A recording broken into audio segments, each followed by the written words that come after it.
Chapter 14. Cross my heart and hope to die. Graham lets me stay home the next day, 'cause Freak is getting out of the hospital, and I'm right on the front steps when the fair Gwen pulls up in her car. Freak is riding in the back. You can barely see him in the window, and he's got this big grin that makes me feel like everything's gonna be okay, the way everybody keeps saying. I go, "Is it okay if I carry him inside?" And the fair Gwen says, "Of course." "He has to rest," she says. "He stays in the house until I say different. Is that understood?" In his room, Freak is right away ordering me around. "Bring me this, and go do that. And you'd never guess he'd been sick." "A minor incident," he says. "Easily corrected by biogenetic intervention."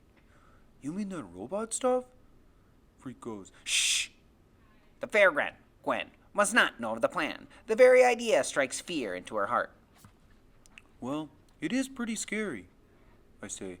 "Getting an operation to give you a whole new body?" "I'm not scared," Freak says. "I'm looking forward to it."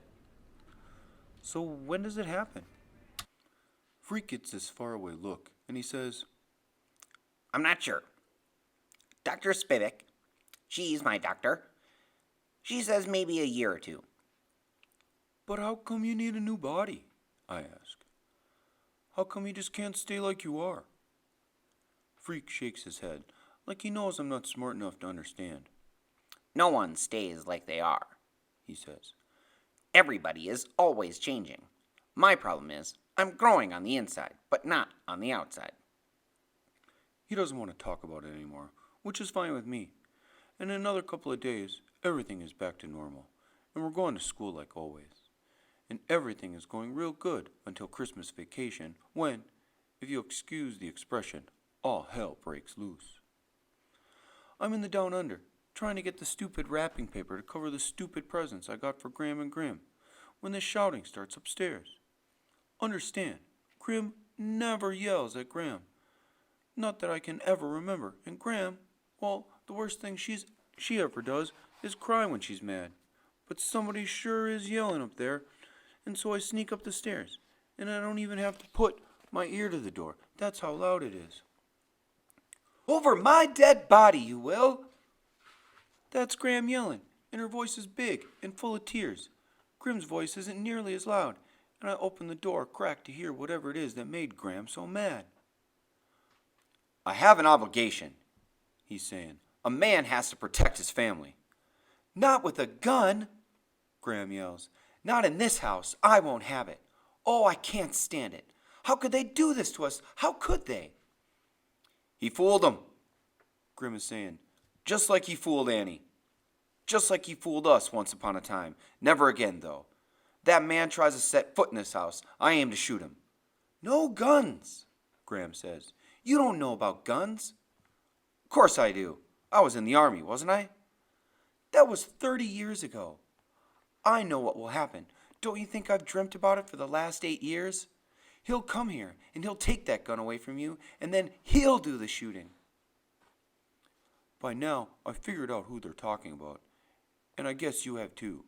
None other than him, Killer Kane, my father. "Maybe they won't let him out," Graham is saying. "If they do, they'll give us protection." "Sure they will," Grim says. "Just like they protected our Annie." Next thing, Graham is crying, and you can tell Grim is trying to make her feel better, going, There, my dear. I know. There. A while later, I hear the cellar doors creaking. It's Grim, and he knocks on my door. "Come on in." Grim comes inside, and for once, he doesn't tell me what a rat hole I'm living in, or how it smells like a locker room because I forgot to put my socks in the hamper. He sits on the edge of the bed, folds his hands together. I never think about how old he is, because he never acts old. But tonight, he's all white and bent, and his skin is saggy. He's about 1,000 years old, and he says, I guess you heard the ruckus. Your grandma gets so upset, bless her heart. Can't abide the idea of violence. Can't say I blame her." "Did he escape?" I ask. "Is that what happened?" Grim shakes his head. He's up for parole. That's dumb. That's so dumb. Grim goes, You hit the nail on the head, son. What I did do, just so you know, I went into court and made it so he won't be allowed within a mile of this house. If he does try to come here, they'll send him back to prison. The judge promised me that much. I say, maybe you should get a gun. Grim doesn't say anything for quite a while, and then he goes, Maybe I will. Maybe I won't. I can't tell your grandma about it, though. And it breaks my heart to lie to her. That's one thing we've never done. I won't tell. Grim is quiet again, and then he stands up from my bed, and in this real old, tired voice, he says, Everything is going to be okay, Max. I'll make sure of it. But for the next few days, I want you to stay in the house. Promise me you'll do that. Cross my heart, I say. Cross my heart and hope to die.